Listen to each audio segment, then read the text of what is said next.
Growing up, I was always in competition with my younger sister, Arya.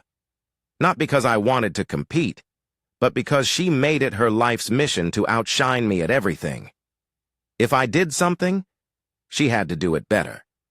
If I received praise, she had to make sure she was the center of attention. When I joined the basketball team in middle school, Arya, who had never even watched a game before, suddenly insisted on learning to play. When I started learning piano at 15, she spent hours practicing just so she could be better at the annual recital.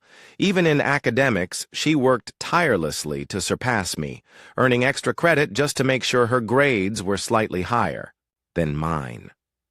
Our parents encouraged this behavior. While I worked part-time jobs to help pay for my college tuition, they poured thousands into Arya's Ivy League education. She was their golden child, the one who could do no wrong, while I was left to fend for myself. When I met my husband Dexter in college, things started to change for me. He was my rock, my best friend. We built a life together, supported each other through our early careers, and after 6 years of dating, we got married. For the first time, I felt like I had something that Arya couldn't take away from me. But, of course, she found a way. She started dating Dexter's younger brother, Kenneth, just a few months after we got engaged. It was awkward, but we tried to be supportive. Our family thought it was cute that we were dating brothers, but I knew Arya's real motivation. She wanted to steal the spotlight, again, and she did. Just 2 months after my wedding, she announced she was pregnant, and Kenneth looked shocked.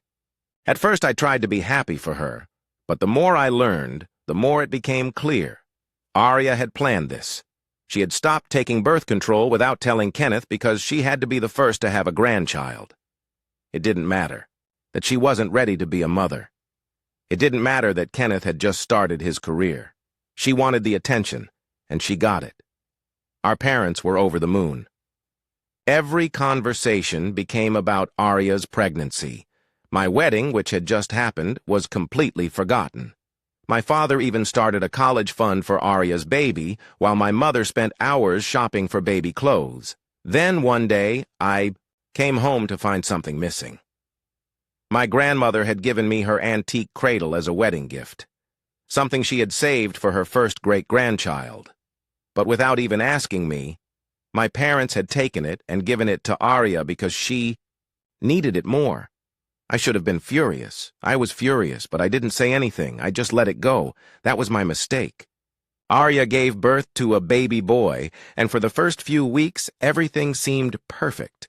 She flooded social media with adorable pictures, showing off her new perfect life as a mother. But behind the scenes, it was a disaster. She was exhausted. She struggled with even the basics: diaper changes, night feedings, soothing a crying baby. Kenneth, who had never wanted kids this soon, started working late to avoid coming home. Arya constantly called my mother at all hours of the night, crying about how hard it was.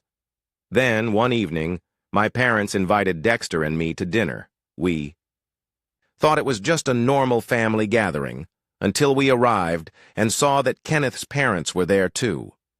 That was our first red flag. As soon as we sat down, my mother started talking about how overwhelmed Arya was. She needed a break. She needed time to figure out her life. And then, they dropped the bombshell. They wanted us to take the baby. Since you and Dexter are married and stable, and you've been together longer, my mother said, it just makes sense for you to raise him. I was speechless. They were suggesting we adopt Arya's child just because she wasn't ready to be a mother?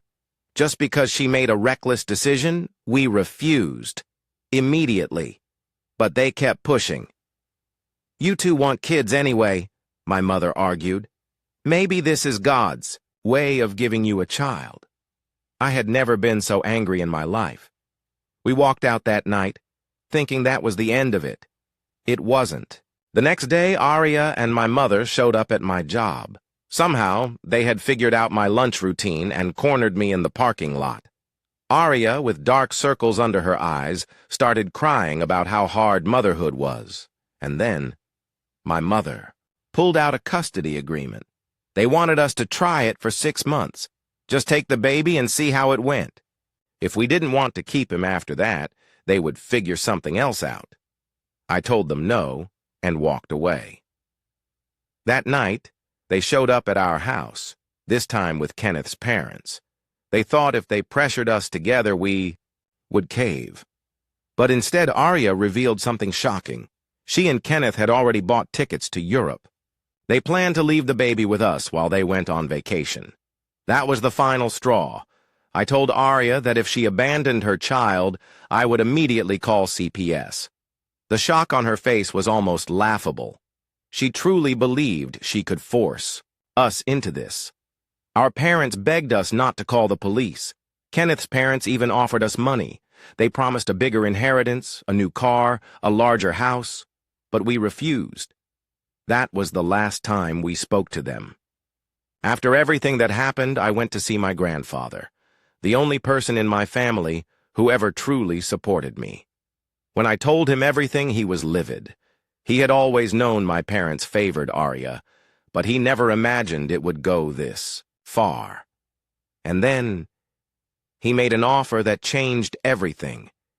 He gave us a house, a beautiful home, an hour away from our toxic family, fully paid for. "You need to get away from this," he said. "This is my gift to you." We accepted. It's been 3 months since we moved into our new home. We changed our phone numbers, installed security cameras, and cut off all contact with our toxic family. Arya and Kenneth never went to Europe. They had to face the reality of parenting because we refused to let them escape it. I've heard from mutual friends that they're finally taking parenting classes. Our parents still try to contact us. My mother sends emails claiming that we are ruining the family. My father tells people that we abandoned them when they needed us most. But we don't care.